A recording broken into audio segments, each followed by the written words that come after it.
इन दिनों एक देश एक चुनाव का मुद्दा चर्चा में है। केंद्रीय विधि एवं न्याय मंत्रालय ने पूर्व राष्ट्रपति रामनाथ कोविंद की अध्यक्षता में इस पर मंथन के लिए एक उच्च स्तरीय समिति गठित कर दी है। एक साथ चुनाव से आशय लोकसभा और विधानसभा के चुनाव एक साथ कराने से है। चुनाव प्रक्रिया को सुसंगत बनाना भी इसका उद्देश्य है।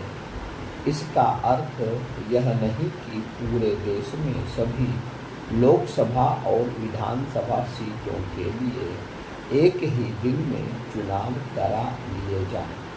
इसके बजाय चुनाव प्रक्रिया विभिन्न चरणों में संपादित कराई जा सकती है ताकि निर्वाचन क्षेत्रों में मतदाता एक ही दिन में लोकसभा और विधानसभा के लिए मतदान कर सकें।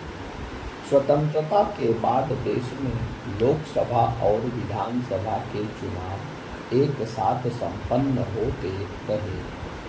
यह क्रम 1967 में टूट गया। उसके बाद से इसकी फिर से संभावनाएं तलाशी जा रही हैं। इसी सिलसिले में विधि आयोग की 1999 में आई चुनाव कानूनों पर सुधार रपट उल्लेखनीय है। उसके अनुसार एक साथ चुनावों का क्रम टूटने का मुख्य कारण अनुच्छेद 356 का दुरुपयोग और विधानसभाओं का भंग होना रहा।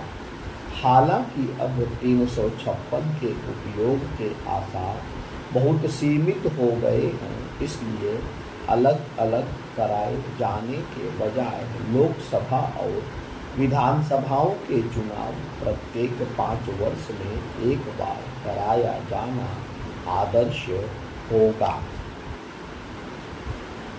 कई समितियों ने एक साथ चुनाव के विचार का समर्थन किया है।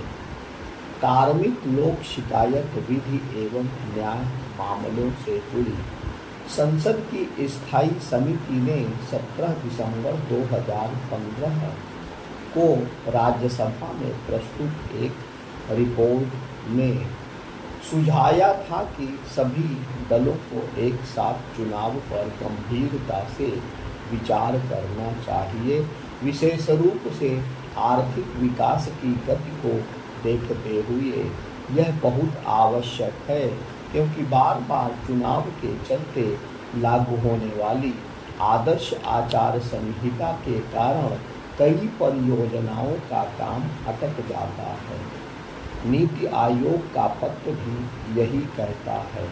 विधि आयोग ने अपनी रिपोर्ट में यह सुझाव दिया है कि जिन विधानसभाओं के चुनाव लोकसभा के 6 महीने बाद होने हैं, उनके चुनाव भी लोकसभा के साथ ही करा लिए जाएं और भले ही परिणाम 6 माह बाद उनके कार्यकाल समाप्ति पर घोषित किए जाएं। वहीं 21वें विधि आयोग की 2018 में आई रिपोर्ट में भी एक साथ चुनाव वाले विचार के पक्ष में मत व्यक्त किया गया था।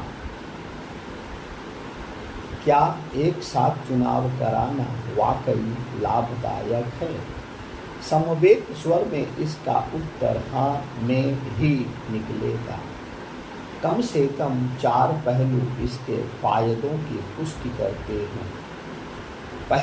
सबसे पहला यह कि बार बार चुनाव के कारण लागू होने वाली आदर्श आचार संहिता के चलते कई विकास परियोजनाएं गतिरोध का शिकार हो जाती हैं और कल्याणकारी कार्यक्रम भी ठहर जाते हैं। एक साथ चुनाव होने से विकास गतिविधियों पर आदर्श आचार संहिता के प्रभाव को न्यून किया जा सकेगा। दूसरा लाभ चुनाव प्रक्रिया पर होने वाले खर्च की लागत घटने के रूप में मिलेगा।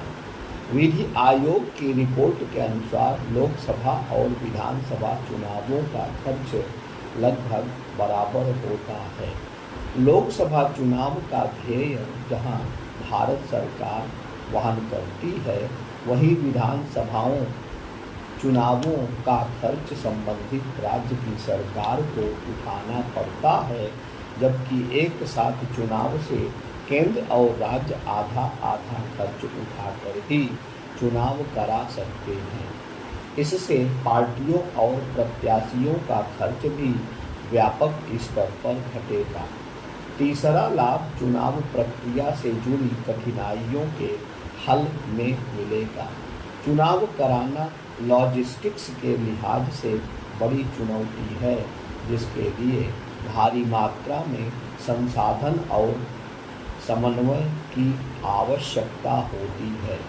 चुनाव आयोग को वोटिंग मशीन से लेकर मतदान कर्मियों और सुरक्षा कर्मियों की व्यवस्था करनी पड़ती है। मतदान कर्मियों में बड़ी संख्या शिक्षकों की होती है। उन्हें यह दायित्व मिलने से शिक्षण व्यवस्था प्रभावित होती है। अन्य विभागों का कामकाज भी प्रभावित होता है। कर प्रशासन से लेकर सुरक्षा बलों जैसी तमाम इकाइयों की सक्रियता भी बढ़ानी होती है। व्यापक स्तर पर संसाधन केंद्रित इस प्रक्रिया को लोकसभा और विधानसभा चुनावों में दोहराना पड़ता है।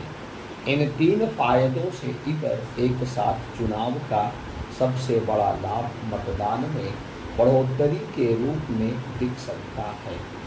स्पेन में हुए 2 अध्ययनों में यह सामने आया है कि एक साथ चुनाव और मतदाताओं की सक्रियता सहभागिता में सकारात्मक अंतर्निहित संबंध है।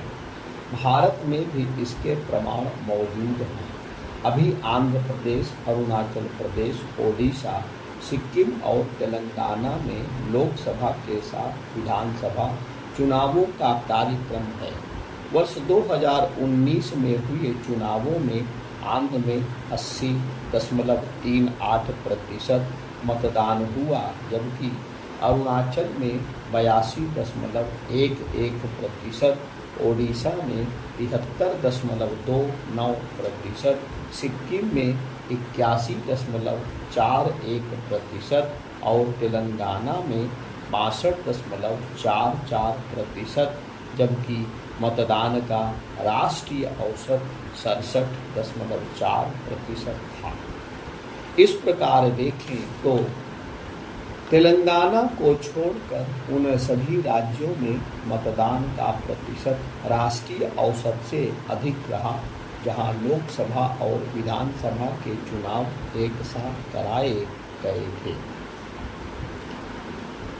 एक साथ चुनाव के विरोधियों की दलील है कि ऐसा होने से राष्ट्रीय मुद्दे अधिक केंद्र में होंगे, जिसका फायदा किसी एक दल को लोकसभा और विधानसभा यानी दोनों चुनावों में मिल सकता है। इस विचार को मूर्त रूप देने की राह में अन्य कुछ चुनौतियां भी हैं। उनके बावजूद नीति आयोग और विधि आयोग का मानना है कि यह विचार अमल में लाए जाने के लिहाज से पूरी तरह व्यावहारिक है। कुछ लोगों को